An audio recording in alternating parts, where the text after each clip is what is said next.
기도하겠습니다. 하나님 아버지, 오늘도 우리를 이곳에 불러주심에 감사합니다. 우리가 주님이 주시는 은혜에 감사하며 나가게 하시옵소서. 특히 주님이 우리를 위해 돌아가심을 생각하며 우리가 온전히 주님을 예배하고 찬양할 수 있게 도와주시옵소서. 오늘 이 시간을 모두 주님께 맡기오니 주님 홀로 영광 받으시고 주님의 능력의 손으로 인도하여 주시옵소서. 우리 주 예수 그리스도의 이름으로 기도드립니다. 아멘. 6월절 어린 양의 피로 나의 삶의 문이 열렸네.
지극히 작은 자 죄인 중에 계수 무익한 날 부르셔서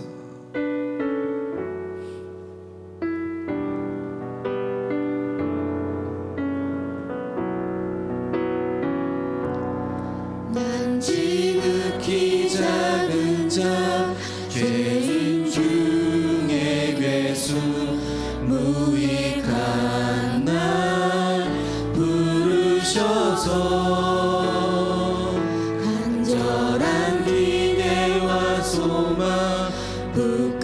부끄럽지 않게 십자가 정케 하셨네. 어디든지 가리라 주 위에 서라면 나는 전하리 그 십자가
가리라 어디든지 가리라 주 위에 서라면 나는 전하리 그 십자가 내 몸에 밴 십자가 그 보혈의 향기 온 세상 채울 때까지 살아도 주를 위해 죽어도 주를 위해 사나 죽으나 난 주의 것 십자가의 능력 십자가의 소망 내 안에 주만 사시는 것 지극히 작은 자 죄인 중에 수 무익한 날 부르셔서 간절한 기대와 소망 부끄럽지 않게 십자가 정케 하셨네 내 사랑 나의 십자가 아멘. 주님 내가 여기 있사오니 다 찬양하겠습니다.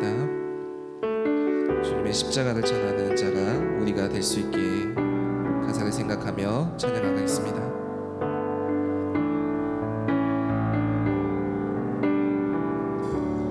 주님 내가 여기 있사오니 나를 보내소서 나의 몸 주께 드리오니 주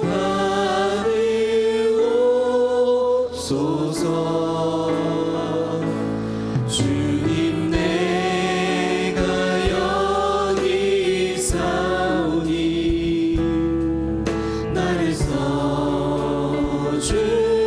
써주소서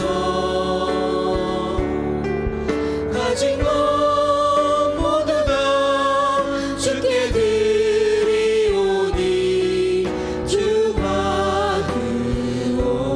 받으옵소서 할렐루야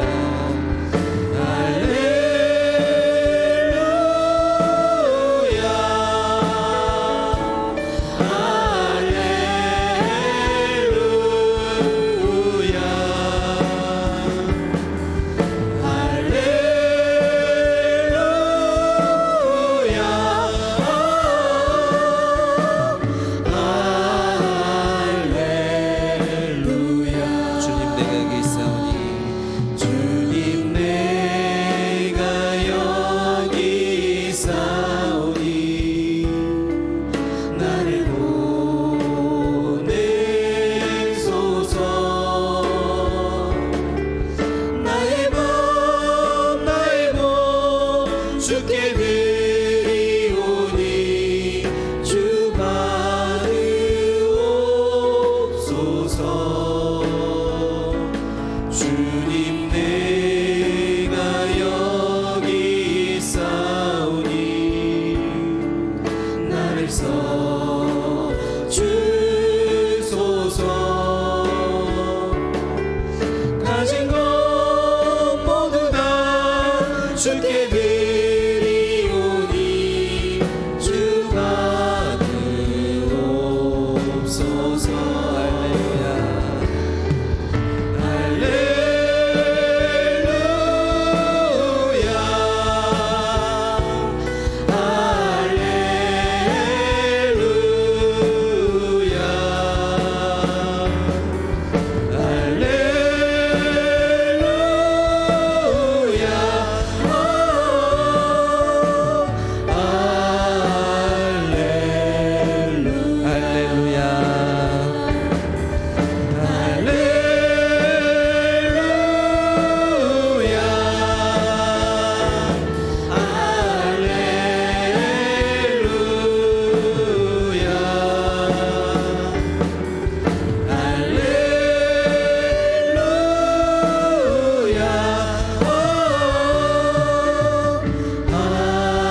주신 나를 보내주시옵시고 나를 받으옵소서. 이 예배를 온전히 받아주시옵시고 우리의 찬양을 받아주시옵시며 하며 다 같이 이 시간 기도하며 나가겠습니다. 주님 감사합니다. 이 시간 오늘 우리를 이곳에 불러주심에 감사드리며 우리를 주님의 자녀로 불러주심에 감사드립니다. 우리가 이 시간 오늘 주님께 예배 드릴 때 우리의 예배를 받아주시옵소서. 우리의 삶의 예배가 되고 이 시간의 예배가 주님께 영광이 되기를 원합니다. 주님 홀로 영광 받아주시옵소서. 주님 도와주시옵소서. 주님 감사합니다.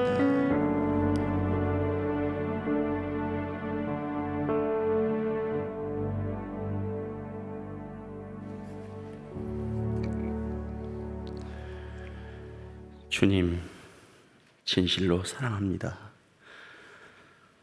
하늘 영광 버리시고 죄인된 우리를 구하시려 이 땅에 오신 주님께 감사와 영광을 올려드립니다.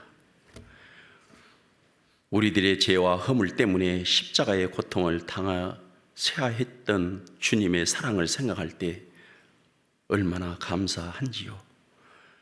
그러함에도 우리의 속성은 죄악으로 물들여 있음을 회개합니다. 불쌍히 여겨 주시옵소서. 너희는 세상의 빛이라 말씀하신 주님께 고난주간 예수님의 성육신적인 삶을 우리 모두가 잘 배우고 듣고 깨닫게 하시사 어떤 곳에서나 하나님의 나라를 위해 선한 영향력을 끼치는 믿음의 자녀들 되게 하옵소서. 카카오톡 전도와 4010 프로젝트를 통하여 한 영혼을 천하보다 귀히 여기시는 주님의 뜻을 본받아 수많은 장결사와 죽어가는 영혼들의 구원을 위해 우리 모두 한마음 되어 전도할 수 있도록 은혜를 주시옵소서. 또한 저희들은 주님의 사랑에 빚진 자로서 이웃과 성도들을 잘 섬김으로 주의 나라를 이루게 도와 주시옵소서. 이 자리에 참석하고 싶지만 각자의 형편 때문에 참석하지 못한 주의 자녀들과 몸이 아파 고통하는 자녀들에게 주님의 치유와 손길이 임하게 하옵소서. 내일은 십자가의 고통을 겪고 3일 만에 부활하신 부활주일입니다. 우리의 몸과 마음을 성결케 하여 잘 준비하여 하시며 주의 말씀과 칸타타와 워십을 통하여 부활의 기쁨을 더하게 하옵소서. 오늘은 고난주간 특별 새벽기도의 마지막 날입니다. 지금까지 최선을 다해 준비하여 말씀을 전한 이정한 목사님과 교육자분들과 또한 차량과 찬양과 안내방송으로 수고하신 분들, 힘들고 어렵지만 새벽 미명의 기도에 동참하셔서 말씀을 듣고 기도하신 우리 사랑하는 교우들께 주님의 크신 은혜와 건강의 축복을 채워주시기를 간절히 소망합니다. 아버지 영광 홀로 받으시옵소서. 진실로 사랑하고 감사합니다. 주 예수 그리스도의 이름으로 기도 올리옵나이다. 아멘.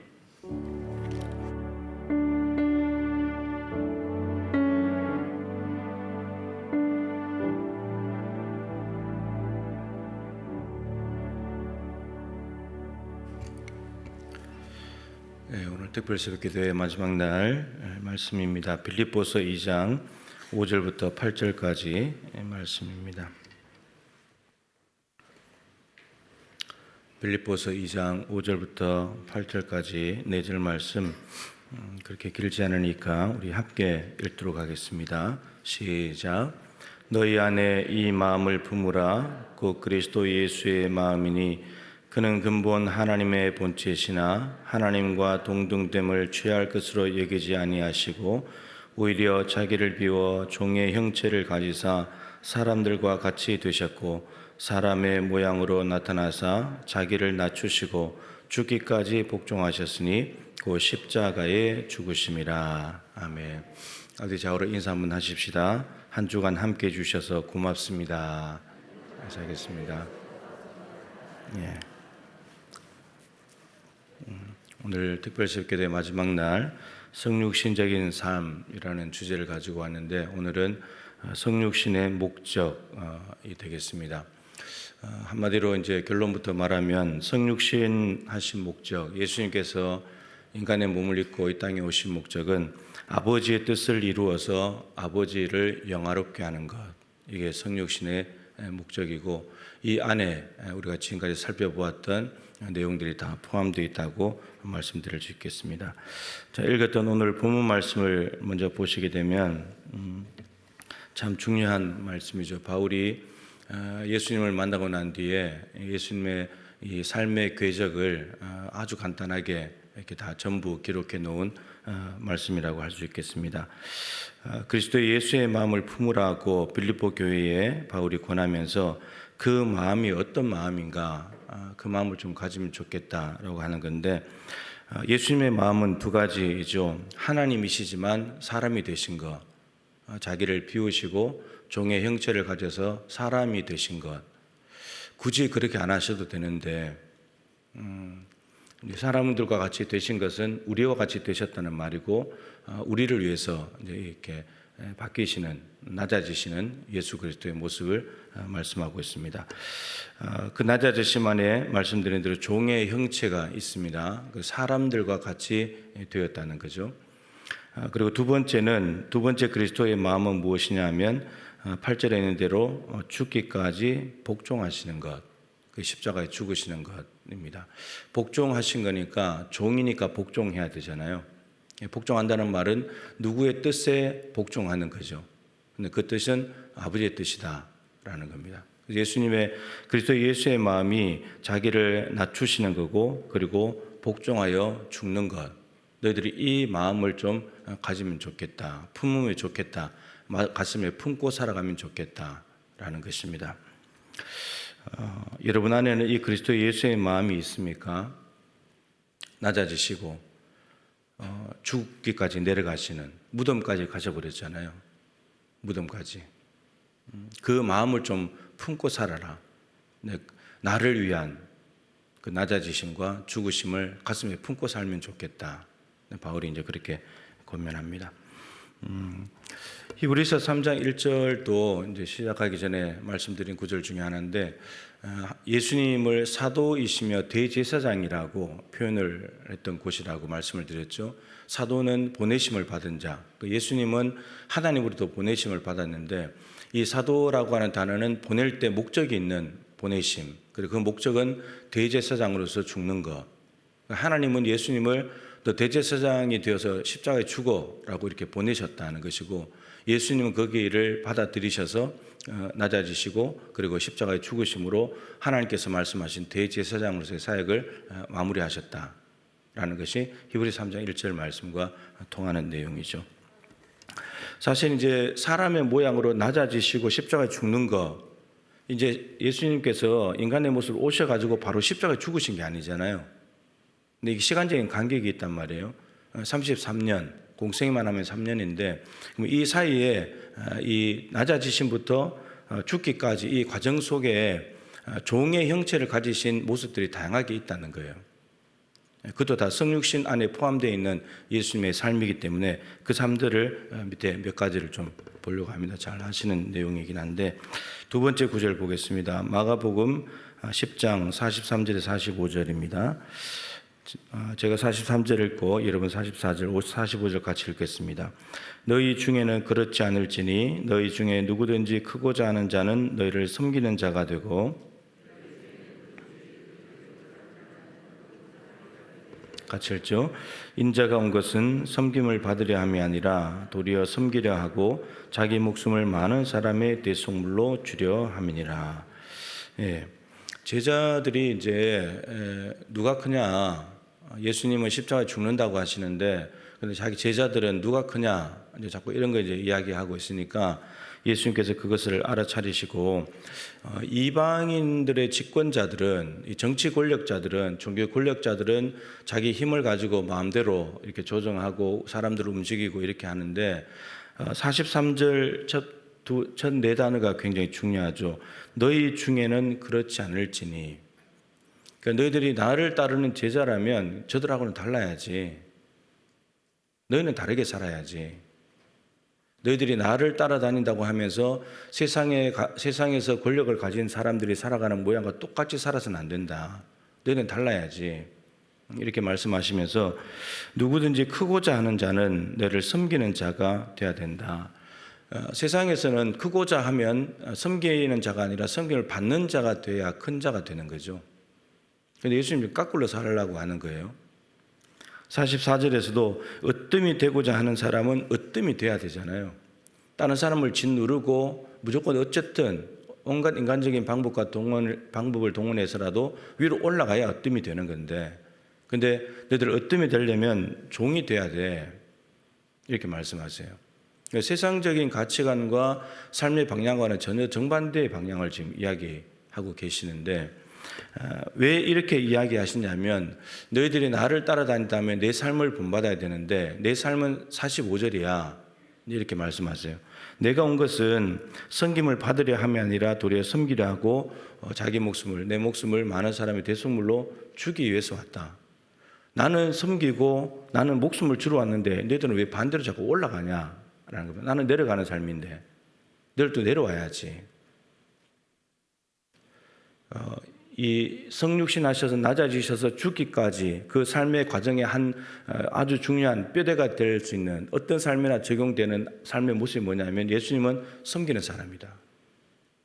예수님은 종이 되는 거다.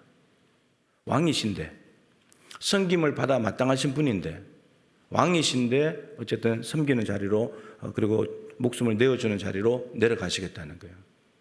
그래서 이 예수님의 삶의 방향, 굉장히 중요해요. 삶의 궤적 굉장히 중요한 거죠.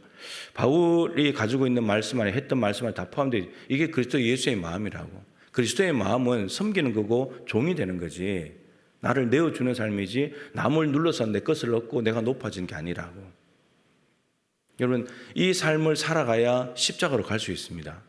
죽기까지 복종이 되는 거예요. 근데 이 땅에 내려와 가지고 인간의 몸을 입고 와서 여기에서 내가 하나님이라고 말씀하시면서 내가 너희들 다 성경을 받을 거야, 너희들 나를 왕으로 존경해, 이렇게 살아가기 시작하면 십자가로 못 가는 거예요. 아버지의 뜻을 이루지 못하게 되는 거죠. 그러니까 철저하게 섬기고 종이 되고 그리고 죽는 삶으로, 예수님의 삶의 방향은 계속해서 아래로 해요. 계속해서 죽을 때까지. 여러분, 예수님이 그렇게 하셨을 때 하나님이 하시는 이제 일의 영역은 부활부터예요. 부활부터 하나님이 하세요. 예수님은 하나님이 부활시킬 때까지는 계속해서 내려가야 돼요. 죽기까지 계속해서 내려가는 거예요. 성육신 하신 목적은, 예수님은 마가복음에서 다시 말씀하시기를 나는 섬기러 왔다. 나는 종이 되기 위해서 왔다. 그리고 그 섬김과 종으로서의 절정이 무엇이냐? 내 목숨을 주는 거다. 십자가에 죽는 거다. 이게 섬김의 절정이다라고 10장 45절은 말씀하고 있습니다. 자, 구체적으로 그 섬김의 모습은 또 나타났죠. 요한복음 13장 14절 15절입니다. 두 절 같이 읽죠. 내가 주와 또는 선생이 되어 너희 발을 씻었으니 너희도 서로 발을 씻어주는 것이 옳으니라. 내가 너희에게 행한 것 같이 너희도 행하게 하려 하여 본을 보였노라. 예수님께서 이 세상을 떠나서 아버지께로 돌아갈 때가 이런 줄을 아시고 자기 사람들을 사랑하시되 끝까지 사랑하시니라. 그 말씀은 요한복음 13장 1절인데, 예수님께서 자기 사람들, 제자들을 끝까지 사랑하시는 모습이 어떤 모습인가가 13절 안에 담겨져 있겠죠. 사랑하시는 모습이. 그 중에 하나가 세족식이에요. 아시는 대로 발을 씻어주는 것은 종이 하는 일입니다. 종이, 주인이 돌아오면 이스라엘 땅은 샌들을 신고 다니고 먼지가 많기 때문에 제일 먼저 하는 일이, 주인이 돌아오면 종이 세수대에 물을 떠다가 물을 갖다가 발을 씻어주는 겁니다. 그게 종이 제일 먼저 하는 일입니다. 그리고 또 밥을 차려서 주인을 대접하고, 그게 종이 하는 일이에요. 그런데 지금 예수님께서 식사를 하시다가 갑자기 이제 식사를 멈추시고 허리에 수건을 두르시고는 제자들의 발을 씻기 시작하시는 거죠. 이것도 참 많이 말씀드린 내용이지만, 여러분, 발은 사람이 제일 밑바닥에 있잖아요. 제일 아래에 지저분한 거 다 밟고 다니는 그 발, 온갖 먼지가 다 붙어있는 그 발, 이렇게 있을 때는 제일 밑에 있기 때문에, 눈에서 제일 먼 곳에 있기 때문에 상대방에게 제일 밑에 있으니까 모르지만, 근데 발을 씻으려면 무릎을 꿇어야 되고, 한쪽 무릎을 꿇고 그 발을 가까이 가면 갈수록 더러운 게 보이고 냄새가 나고 그 발을 씻기는 거예요. 그러니까 나는 섬기러 왔다고 했기 때문에 예수님이 제자들을 섬기는 거예요. 제자부터 섬김을 받아야 되지만 섬기시는 겁니다. 여러분, 누군가의 발을 씻겨 줘 본 적이 있습니까? 임직식 할 때, 예전에 처음 임직식 할 때는 발 세족식을 했었죠. 여러분, 이 발 한 번 씻어주는 것도 이게 쉬운 일이 아니잖아요. 그죠? 생각해보세요. 12명의 제자들, 가룟 유다 아직까지 배반하고 나가기 전이니까 12명이에요. 물을 12번 갈아야 되고, 12번 물을 끓었다가 일어나야 되고, 그들의 발을 다 씻어줘야 되고, 예수님 이걸 하신 거예요. 그러시면서 이 발을 씻어주시고는 내가 왜 이렇게 했는지 아냐 그러시면서 15절에 내가 너에게 행한 것 같이 너희도 행하게 하려 하여 내가 본을 보여준 거다. 이게 선생이 하는 일이다. 이게 내가 섬기러 온 인자가 하는 일이다. 그 예수님께서는 물 떠와봐, 그리고 내 발 씻어봐, 그렇게 하시면서 발 씻는 교육을 하신 것이 아니라, 그렇게 해도 되는데 우리는 대부분 그렇게 할 때가 많잖아요. 자녀들한테도 부모가 먼저 하지도 않으면서 너 이렇게 해, 저렇게 해. 본을 보여줘야지 따라하는데 말로 하잖아요. 교회 안의 지도자들도, 저도 마찬가지고. 예수님은 말로서 물 떠와, 발 씻어봐, 그렇게 하면 안 되지, 이렇게 해야지, 이렇게 하신 것이 아니라는 거예요. 근데 우리는 앉아서 말만 하는 거예요. 너 이렇게 해, 저렇게 해야지. 왜 이렇게 해? 우리가 지도자급에 있는 분들이 이런 삶을 살아가고 있는 것이 아닌가 하는 겁니다. 그게 아니라 그건 예수님 닮지 않는 모습이에요. 예수님께서 말씀하실 때는 언제나 먼저 사시면서, 먼저 살고 난 뒤에 말씀하시는 거예요. 너희들 이렇게 하면 좋겠다. 그 말로만 해버리면 제자들은 이게 어떻게 해야 되는지를 모르기 때문에 먼저 본을 보여주시고 너희들 이렇게 해, 이렇게 말씀하세요. 그래서 주와 종의 자리가 바뀌어져서 지금 주인이 종의 발을 씻기고 있는 겁니다. 자, 근데 이것만이 아니죠. 섬기는 분으로 오셨다고 말했고, 그리고 실제로 발을 씻어주시는 이것까지. 이제 곧 배반해서 예수님을 팔아버릴 가룟 유다의 발도 씻어줬습니다. 끝까지 사랑하시니라가 그 제자까지. 이제 요한복음 13장 마지막에 가면 베드로가 부인할 것에 대한 이야기도 하거든요. 너희들 나 못 따라온다고. 거기까지 끝까지 저들을 사랑하시니라, 그렇게 말씀하세요. 자, 근데 거기까지 하고 끝인가? 발 씻어주는 걸로? 그렇지 않습니다. 요한복음 6장 53절부터 55절 말씀인데, 우리 교회학교 친구들 많이 오셨는데 좀 어려울 수도 있습니다만 같이 한번 읽어보죠. 3절 시작. 예수께서 이르시되 내가 진실로 진실로 너희에게 이르노니 인자의 살을 먹지 아니하고 인자의 피를 마시지 아니하면 너희 속에 생명이 없느니라. 내 살을 먹고 내 피를 마시는 자는 영생을 가졌고 마지막 날에 내가 그를 다시 살리리니 내 살은 참된 양식이요 내 피는 참된 음료로다. 이 요한복음 이 말씀은 오병이어 사건 이후에 예수님께서 하신 말씀입니다. 오병이어 기적을 행하고 난 뒤에 다음 날이 되었을 때 또 사람들이 몰려옵니다. 또 몰려온 이유는 무엇이냐면 또 떡을 얻어먹고 배를 채우기 위해서. 그래서 예수님께서 너희들이 나를 찾는 까닭은 표적을 본 까닭이 아니고 떡을 먹고 배불렀기 때문이다. 표적이라는 것은 겉모습은 신기한 일인데 그 안에 다른 의미가 있다는 거예요. 어제 오병이어를 통해서 그 사람들의 배를 채워준 것은 그 배를 채워준 오병이어만 가지고 2만 명 정도 되는 사람들의 배를 채워준 그 자체가 목적이 아니라 그렇게 행하신 예수 그리스도가 메시아라는 걸 좀 알아라, 이거 보여주기 위함인데, 그 사람들이 또 쫓아온 이유는 예수님이 메시아구나 그래서 쫓아온 것이 아니고 이걸 못 보고 신기한 현상만 보면서 오늘도 그 신기한 현상을 통해서 내가 떡을 하나 얻어먹어야 되겠다, 이렇게 해서 왔다는 겁니다. 그래서 너희들 썩을 양식을 위해서 일하지 말고 영생하도록 있는 양식을 위해서 일해라. 너희들 열심히 사는 건 좋은데 한번 먹고 뒤로 나가는 거, 썩어 없어질 그런 양식 쫓아다니지 말고 내가 주는 것 말고 나를 먹어야 된다고. 내가 생명의 떡이라고. 나를 보고 쫓아다녀야지 내가 주는 거 보고 쫓아다니지 말라고. 여러분, 무조건 예수님을 쫓아다니고 열심히 산다고 해서 다 예수 그리스도가 목적인 것이 아닌 겁니다. 예수님이 주시는 걸 받기 위해서 쫓아다니는 사람들이 있다는 거예요. 그 썩어서 없어질 것들인데, 예수님을 쫓아다니는 목적은, 유일한 목적은 예수님이어야 돼요. 이 새벽에 여러분들이 새벽 잠을 깨우면서 이렇게 나온 이유는 뭐 예수님이 주시는 뭔가를 얻기 위해서가 아니라 예수님 자체여야 된다는 거예요. 오늘 아무것도 받지 못한다 할지라도, 배에 굶주리다 할지라도 예수 그리스도를 만나면 그걸로 만족하는 것, 그게 목적이어야 된다는 거예요. 근데 많은 사람들이 예수님을 찾아서 그렇게 열심히 쫓아왔는데 칭찬은 고사하고, 너희들 왜 헛된 수고하고 돌아다니냐고, 왜 헛된 수고를 하냐고. 그러니까 영생의 떡을 앞에 두고도 다른 떡, 없어질 떡, 한 번 먹고 없어지는 떡에 목을 메고 있으니 예수님 보기에 너무 안타까운 겁니다. 나를 먹으면 너희들 영생하는 건데, 영생의 떡을 두고도 하루 한 끼 양식을 위해서 쫓아다니고 있으니까 너무 불쌍하고 안타까운 거예요. 그 이야기를 하면서 구약의 만나 이야기도 합니다. 만나는 40년 동안 내렸는데 하늘에서 준 건데, 모세가 준 것이 아니고 하나님이 준 건데, 그 40년 동안 먹고 살지만 그것도 40년으로 끝나지 않냐.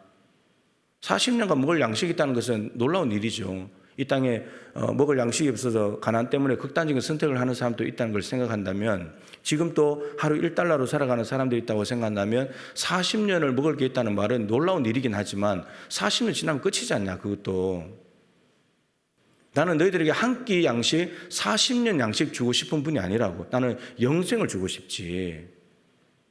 예수님의 마음은 그거라는 거예요. 근데 그 영생을 얻기 위해서는 오늘 말씀하셨죠. 너희들 내 살을 먹고 내 피를 마셔야 된다고. 여러분, 이걸 또 문자적으로 이해하면 어떻게 인육을 먹어? 사람의 피를 어떻게 마셔? 또 이런 사람들이 있었어요. 그래서 이 말씀을 알아듣기 힘들다 그러면서 떠나버렸거든요. 많은 사람들이. 그래서 예수님께서 제자들에게 너희들 또 가려느냐? 그랬더니 영생의 말씀이 여기에 있는데 어디에 갑니까? 제자들은 이제 제대로 알아보고 있기 시작한 거죠. 예수님이 영생이시고 영생의 말씀이 여기 있는데 우리가 어디로 가겠습니까? 저는 여기 있겠습니다. 예수님이 목적입니다. 이렇게 되는 거죠. 예수님의 살과 피를 먹고 마시는 것, 성육신 하신 이유가 이것 때문에 살과 피를 내어주려고. 그러니까 인간의 말씀으로 계시다가 인간의 몸을 입고 오셨는데 이 인간의 몸을 다 주겠다는 겁니다. 이게 예수님이 성육신 하신 목적이에요. 내 거 다 줄게. 오늘 세 절이지만 매 절마다 살과 피 이야기가 나옵니다. 인자의 살, 인자의 피, 내 살, 내 살과 내 피, 이거 먹고 마셔야 된다. 나를 먹고 마셔라. 내가 생명의 떡이니까. 여러분 안에 예수님이 계십니까? 예수님이 계십니까? 예수님이 계셔야 돼요. 예수님이 안 계시다면 예수님이 주는 뭔가를 지금 얻으려고 자꾸 쫓아다니고 있는 거예요. 헛수고하는 거예요. 그것은 세상 사람들도 해요. 예수님 주시는 게 목적이 아니라 그것을 주신 예수님의 목적이 돼야 돼요. 유일한 목적입니다. 자, 예수님께서 인간의 몸을 입고 성육신 하셔서 죽기까지 복종하시는 이 과정 속에는 섬김의 정신, 종의 정신이 있으면서 정신만 있는 것이 아니라 실제로 제자들의 발을 씻어주는 구체적인 모습과 십자가에서 살과 피를 내어주는 것까지 다 있습니다. 근데 이 모든 것들이 뭐냐? 마지막 구절 읽겠습니다. 왜 이렇게 하셨는가? 시작. 아버지께서 내게 하라고 주신 일을 내가 이루어 아버지를 이 세상에서 영화롭게 하였으니. 왜 예수님이 이렇게 하시냐? 아버지께서 하라고 주신 일이기 때문입니다. 아버지의 뜻을 이루어야 되니까. 이유는 딱 하나입니다.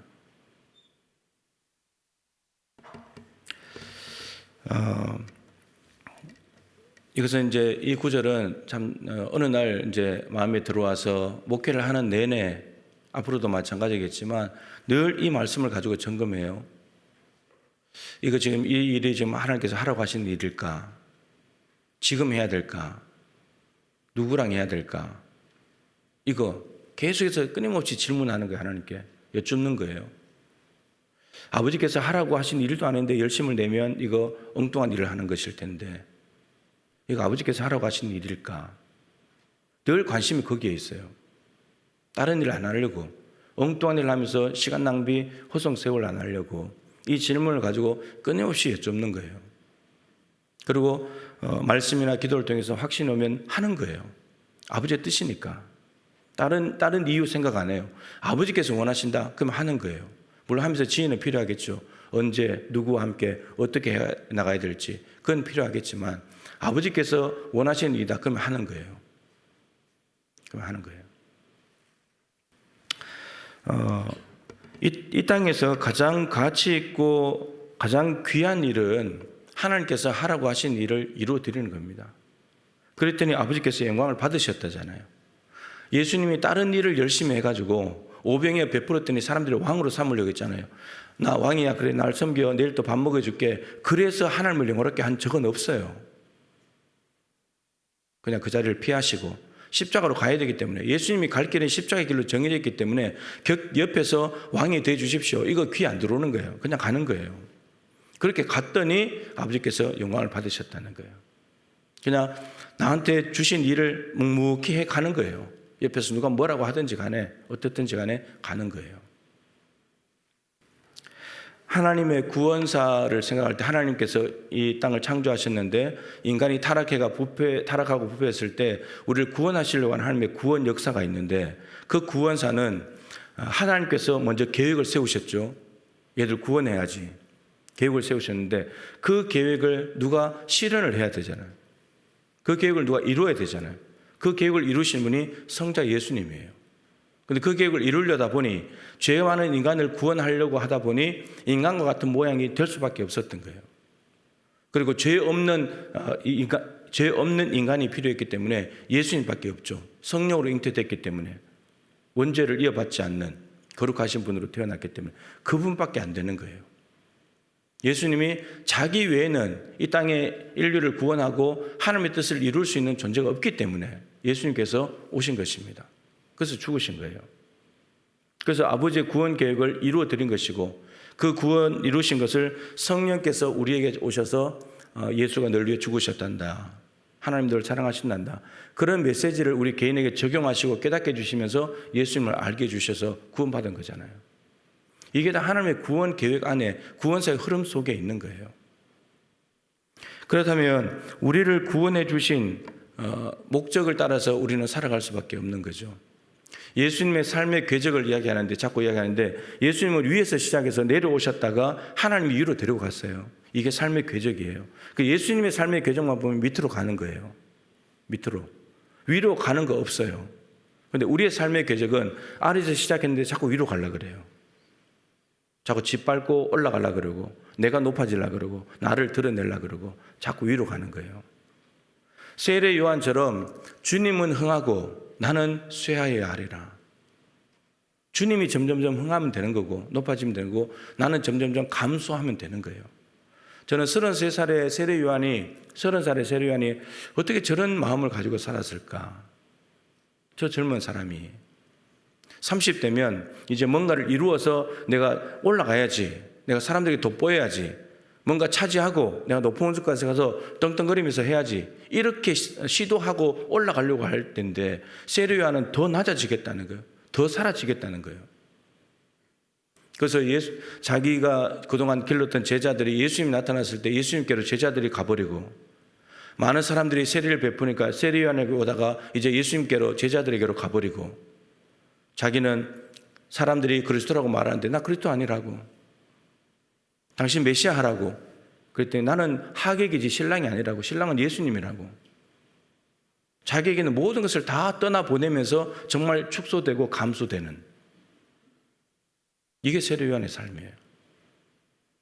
그리고 우리의 삶의 방향을 아주 잘 알려주는 인물 중에 하나가 세례 요한입니다.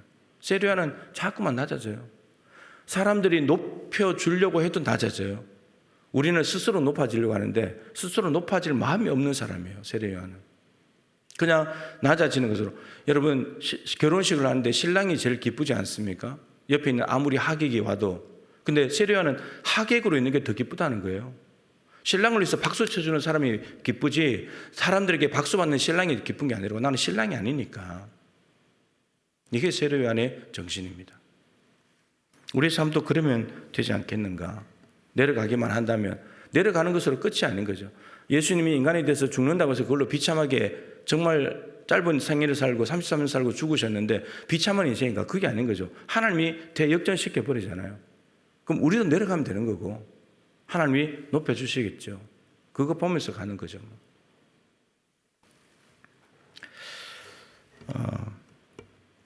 도마가 부활하신 예수님이 오셨을 때 그 자리에 없었다가 제자들이 이제 살아났다고 하니까 나는 못자국을 봐야 믿겠다. 창자국에 손을 넣어보고 내가 그래야 믿겠다. 그런데 예수님이 오셨죠. 다시 8일 만에 오셔가지고 이제 보여주시면서 그랬더니 도마가 신앙 고백을 하면서 손을 넣어봤는지는 모르지만 신앙 고백을 하면서 예수를 믿게 됐습니다. 저는 이제 그 말씀을 볼 때마다 이렇게 생각됩니다. 왜 예수님께서 도마에게 못자국을 보여주셨을까? 안 믿으니까 보여주시기도 했지만 저는 한 걸음 더 나아가서 너희들도 이렇게 살아.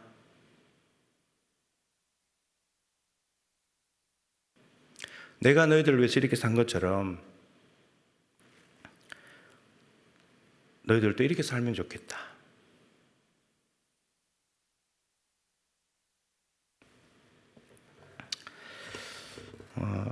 사도 바울이 그래서 죄인 중에 괴수와 같은 자기를 위해서 죽으시고 부활하셔서 자기를 찾아와 주신, 승천하셨다가 다시 자기에게 찾아와 주신 그 예수님이 너무 감사해서 골로새서 1장 24절에서 그렇게 말하잖아요. 나는 이제 너희를 위하여 받는 괴로움을 기뻐하고 그리스도의 남은 고난을 그의 몸된 교회를 위하여 내 육체에 채우노라. 예수님이 십자가에 죽으신 것으로 고난이 모자라서 또 다른 고난이 남아 있다는 뜻이 아니라 고난으로 완벽한데 다 이루셨기 때문에, 그런데 이제 바울이 그리스도를 위해서 또 그리스도와 함께 예수님이 당하셨던 고난을 자기 몸에 다 짊어지고 가겠다는 거예요.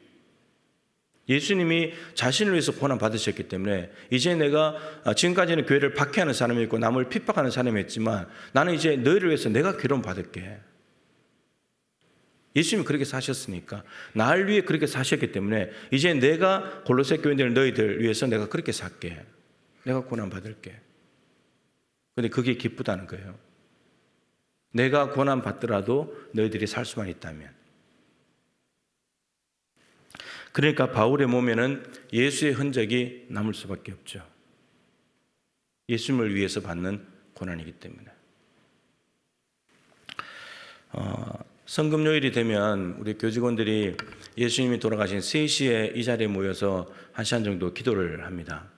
어제도 3시에 모여서 이제 기도를 하고 했는데, 기도하다가 이제 눈을 떴는데 십자가가 이제 눈에 딱 들어오더라고요. 제가 우리 천장님 자리 바로 앞에서 내가 앉아서 기도했는데 십자가가 딱 들어오더라고요.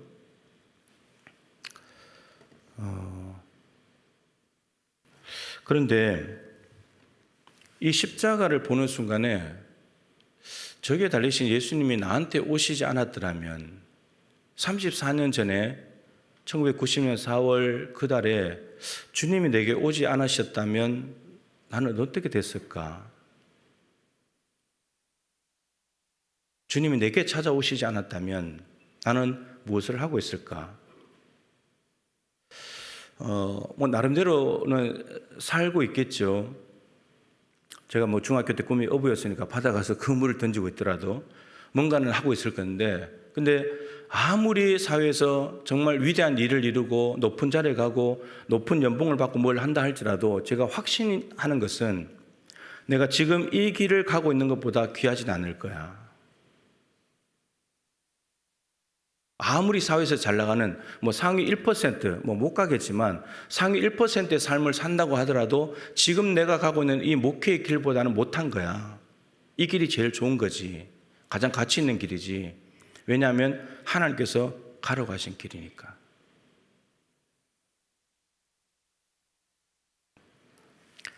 이 길을 끝까지 가다 보면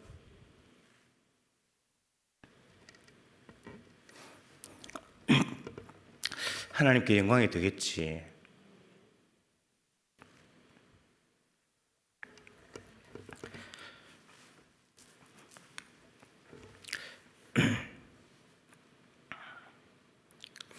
이거는 대본에 없는 거예요.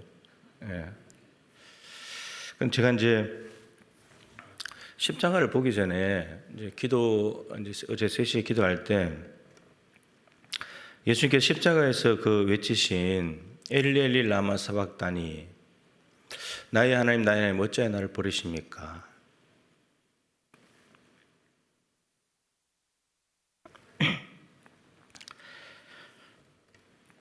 그 말씀을 이렇게 이제 묵상을 하는데 예수님께서 겟세마네 동산에서 내 뜻대로 마옵시고 아버지의 뜻대로 되기를 원합니다. 아버지의 뜻대로 된다고 해서 그렇게 살기로 결정했는데 아버지께 버림을 받는단 말이죠. 제자들 다 떠나버리고 아버지의 뜻을 향해서 가는데 제자들 다 떠나고 호산나 외치던 사람들 십자가에 못 박아라 이렇게 돌변해버리고 그리고 마지막으로 하나님께까지 버림을 받는 아버지의 뜻대로 사는 삶이 이런 삶인가? 그러면서 이제 나를 안 버리시려고 아들 예수를 버리신 건데 그렇다면 나를 버리진 않으시겠지만 그러나 설사 이 하나님이 주신 목회의 길을 걸어가다가 사람들이 나를 버리고 사람들이 나를 떠나고 심지어 하나님의 영광을 위해서 일정한 기간 어떤 순간이라 할지라도 하나님이 나를 버리신다면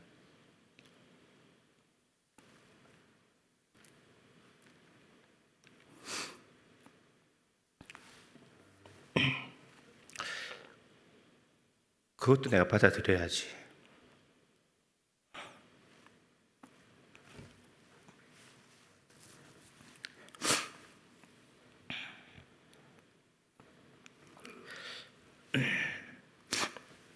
정말 영광이 된다면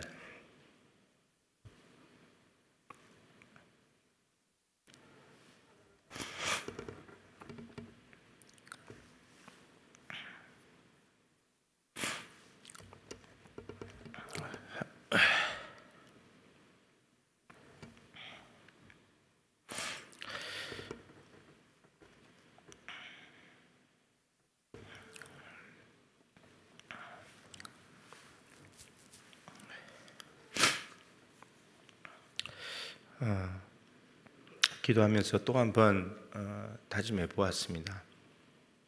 여러분들께서도